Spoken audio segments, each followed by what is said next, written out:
సిద్దిపేట జిల్లా వర్గంలో వసంత పంచమి సందర్భంగా విద్యా సరస్వతి అమ్మవారిని మంత్రి పొన్నం ప్రభాకర్ దర్శించుకుని ప్రత్యేక పూజలు చేశారు. తెలంగాణలో ప్రతి బిడ్డ ఉన్నత విద్యావంతులై దేశంలో అన్ని రంగాల్లో ముందుండాలని ఆ సరస్వతి అమ్మవారిని ప్రార్థించానని తెలిపారు. ప్రభుత్వం పక్షాన ప్రతి ఒక్కరికి విద్య అందడానికి అన్ని రకాల సౌకర్యాలు కల్పిస్తున్నామని, పిల్లలకు చదువుతోనే మంచి భవిష్యత్ ఉంటుందని, వారిని మంచిగా చదివించాలని తల్లిదండ్రులను కోరారు. మన రాష్ట్రంలో 2 సరస్వతి అమ్మవారి ఆలయాలు బాసర, వర్గల్లో ఉన్నాయని, ప్రభుత్వం ఈ ఆలయాల అభివృద్ధికి కృషి చేస్తుందని తెలిపారు.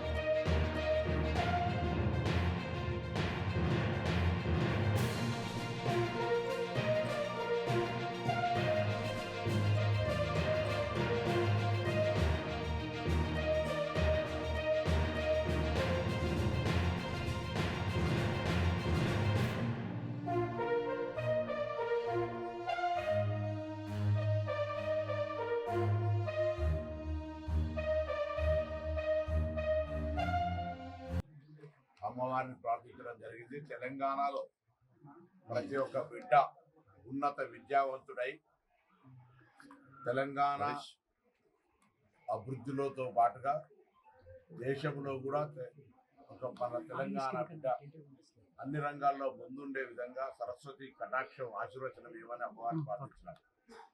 ప్రభుత్వం పక్షాన కూడా విద్యా వ్యవస్థను మెరుగుపరచడానికి, ప్రతి ఒక్కరికి విద్య అందడానికి అన్ని రకాల ఏర్పాట్లను చేస్తూ ఉన్నాం.